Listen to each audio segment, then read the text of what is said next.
Halo, salam sejahtera bagi kita semua. Sebelumnya perkenalkan nama saya Nicholas Ren Jonathan dengan NIM 213433033 dari Prodi Informatika Universitas Negeri Padang. Pada video kali ini saya akan melakukan tugas presentasi pertemuan ketiga dari mata kuliah Logika Matematika dengan dosen pengampu IP Permana STMT. Soal yang harus kami kerjakan adalah buat 5 contoh translasi bahasa alami menjadi formula proposisi. Mari kita lanjut ke soal yang pertama.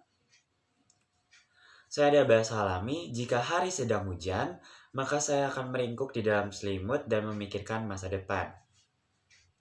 Saya misalkan, P itu adalah hari sedang hujan, Q adalah meringkuk di dalam selimut, dan R memikirkan masa depan. Kita ada melihat dua kata kunci di sini, jika maka, serta dan. Maka formula proposisi yang tepat dari bahasa alami di atas ini adalah P implikasi Q dan R.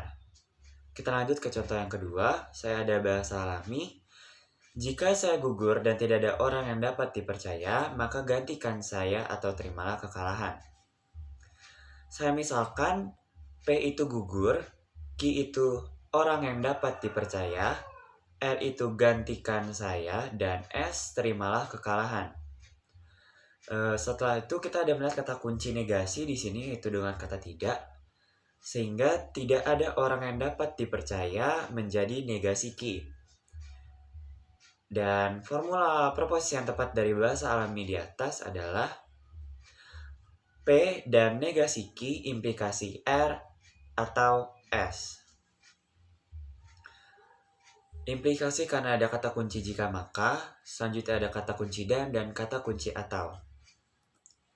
Yang ketiga, saya ada bahasa alami, saya akan pergi ke pesta itu jika dan hanya jika dia tidak pergi.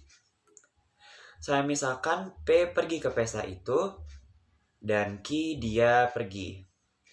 Kita melihat ada kata kunci negasi di sini yaitu tidak, sehingga dia tidak pergi menjadi negasi Q. Lalu formula proposisi yang tepat dari bahasa alami di atas ini adalah P biimplikasi negasi Q. Biimplikasi karena ada kata kunci jika dan hanya jika. Selanjutnya pada contoh yang keempat, saya ada bahasa alami. Jika Budi tidak bangun pagi dan tidak sarapan, maka Budi terlambat. Misalkan, saya misalkan P itu bangun pagi, Q itu sarapan, R itu terlambat. Kita melihat ada kata kunci negasi di sini. Yang pertama ada di Budi tidak bangun pagi dan Budi tidak sarapan. Sehingga Budi tidak bangun pagi adalah negasi P. Lalu Budi tidak sarapan adalah negasi Q. Dan formula proposisi yang tepat adalah negasi P dan negasi Q implikasi R. Implikasi karena ada kata kunci jika maka. Dan yang terakhir, saya ada bahasa alami, Dina suka bermain petak umpet atau bermain lompat tali tapi tidak keduanya. Saya misalkan P itu bermain petak umpet, Q itu bermain lompat tali, sehingga formula proposisi yang tepat dari bahasa alami di atas adalah P eksklusif OR atau eksklusif disjungsi dari Q.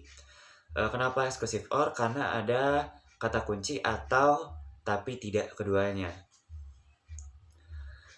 Sekian presentasi dari saya. Saya mohon maaf bila ada tutur kata yang salah. Saya mohon pamit undur diri. Terima kasih.